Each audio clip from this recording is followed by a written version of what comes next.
Hi everybody, my name is Leslie Ware. Today I am going to show you how you can perk up an old boring shirt by replacing the buttons. So the first thing you will need is an assortment of buttons.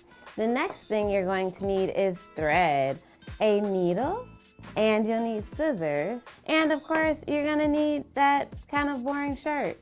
The first thing you're going to want to do is pick out your buttons. This shirt needs 9 buttons replaced, so you want to make sure that they're a similar size as the buttons that are already on your shirt. I'm gonna do like mostly blues and grays. So the next thing we're going to do is we have to remove the buttons so we can swap them out. Just cut the threads on the back of the button. I'm going to push the needle through the back of the shirt, and then I'm going to just place my button right on the needle so it'll hold it in place. Find the hole right across from the first hole that we went through, pull it, and now you've done your first pass.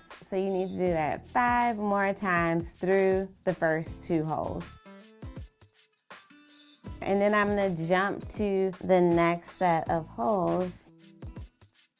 The last step is to secure the button. You tie a knot on the back and you give it a little snip, and the makeover is complete. So thank you so much for tuning in. Thank you so much for letting me share this craft with you, and I can't wait to see what you make next.